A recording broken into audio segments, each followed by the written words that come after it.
Bismillahirrahmanirrahim. Assalamualaikum warahmatullahi wabarakatuh. Kaum muslimin yang Allah muliakan, para pecinta ilmu tauhid dimanapun Anda berada. Kemarin kita sudah mulai masuk tema utama tentang ilmu tauhid melalui kitab Al-Kharidah Al-Bahiyah karya Imam Ahmad Az-Zardir. Kita kemarin sudah membaca matan atau teks naskah dari kitab ini di pembukaan yang terdiri dari 8 bait, yang isi pembukaan itu adalah pengenalan tentang diri beliau siapa, kemudian bertahmid kepada Allah, bersalawat dan salam kepada Rasulullah, juga kepada para sahabatnya, kemudian juga menjelaskan tentang identitas buku ini, juga terakhir menjelaskan tentang atau berdoa kepada Allah, beliau berdoa kepada Allah agar karya ini diterima oleh Allah Subhanahu wa taala. Nah, pada bahasan ini kita akan mulai membahas tentang inti pembahasan ilmu tauhid. Kita akan masuk kepada aqsamul hukmil aqli, tentang pembagian hukum-hukum akal. Jadi ada yang disebut dengan hukmul aqli, ada hukum syar'i. Kalau hukum akal itu adalah sesuatu yang menjelaskan tentang bagaimana penilaian otak manusia, akal manusia tentang sebuah objek. Adapun al-hukmu syar'i itu adalah hukum-hukum yang terkait dengan hukum syariat. Misalnya di situ ada wajib, ada haram, ada mubah, ya kan? Kemudian juga ada misalnya ada makruh, ada mustahab dan segala macamnya. 5 hukum agama itu. Maka kalau hukum akal yang dimaksud di sini adalah bagaimana hukum akal atau akal manusia menilai sebuah objek. Nah, sebelum kita membahas lebih lanjut, kita baca kembali teks naskah dari Al-Kharidah Al-Bahiyah. Silahkan yang ada bukunya disimak bukunya langsung. Bismillahirrahmanirrahim. Aqsamu hukmil aqli la mahalah yal wujubu thumma listihalah. Pembagian hukum-hukum akal itu tidak diragukan lagi adalah hiya al-wujubu, satu wajib, thumma al-istihalah. Ini baru 2. Jadi hukum akal itu ada wajib dan ada istihalah. Apa yang disebut dengan hukum? Secara umum, hukum itu bermakna itsbatu amrin li amrin au nafihu anhu. Jadi menyematkan sesuatu untuk sesuatu yang lain atau meniadakan sesuatu itu dari sesuatu yang lain. Misalnya kita lihat pulpen ini berwarna biru.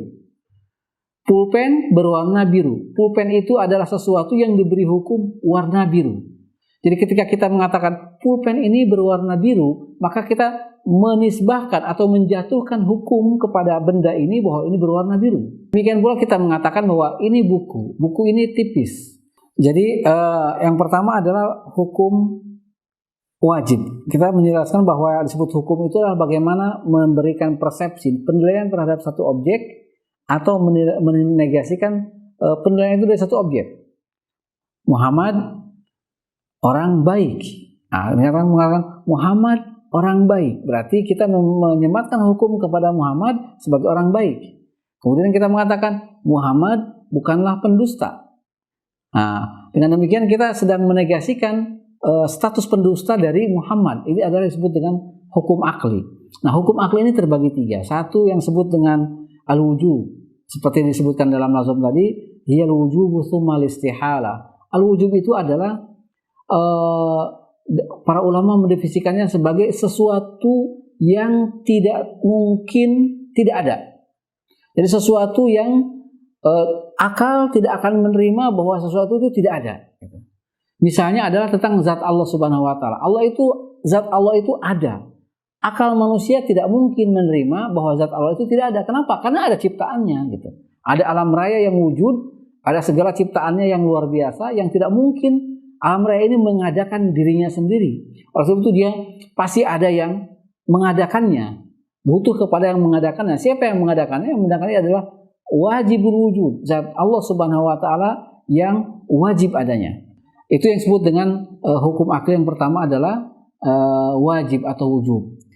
Hukum yang kedua, hukum akal adalah al-istihalah. Nah, istihalah ini kebalikan dari wujub. Kalau wujub atau wajib itu adalah hukum terhadap sesuatu di mana kita mustahil menegasikan hukum itu. Sedangkan yang kedua ini adalah istihala itu hukum terhadap sesuatu di mana kita mustahil menganggap itu ada, di mana adanya itu tidak mungkin. Itu sebuah istihala. Seperti apa? Seperti hukum adanya sekutu bagi Allah Subhanahu wa taala, nauzubillah, itu tidak ada. Maka akal tidak akan menerima bahwa Allah punya sekutu. Ini ada dalam Quran. Lau kana fihi ma'alihatun illallah lafasadata. Jika di alam raya ini, di langit dan di bumi ini terdapat Tuhan lain selain Allah Subhanahu wa taala, maka bumi dan langit ini pasti hancur. Kenyataannya bumi dan langit ini tidak hancur. Berarti kalau begitu Allah Subhanahu wa taala tidak ada sekutu. Allah Subhanahu wa taala Maha Esa. Ini hukum akal mengatakan demikian. Pertama, mustahil atau zat Allah itu wajib ada, pasti ada, dan tidak mungkin terbayang dalam akal kita bahwa zat Allah tidak ada. Karena apa? Karena ada makhluk-makhluknya. Yang kedua, hukum akal menjelaskan bahwa mustahil adanya sekutu bagi Allah Subhanahu wa taala. Kemudian bait yang selanjutnya, summa jawazu salisul aqsami fafham munih talazzatal afhami. Summa jawazu. Kemudian hukum yang ketiga adalah hukum jaiz atau boleh, salisul aqsami. Kemudian fafham munih talazzatal afhami. Nah, jadi di antara wajib tadi, hukum wajib dan mustahil itu ada sebutan jawaz. Di mana jawaz itu adalah boleh ada, boleh tidak ada. Seperti kita mengatakan Muhammad pergi ke kampus. Muhammad ini bisa pergi dan bisa tidak. Nah, hukum kita menyebutkan Muhammad pergi ke kampus ini adalah hukum jaiz, secara akal mungkin terjadi dan mungkin tidak terjadi.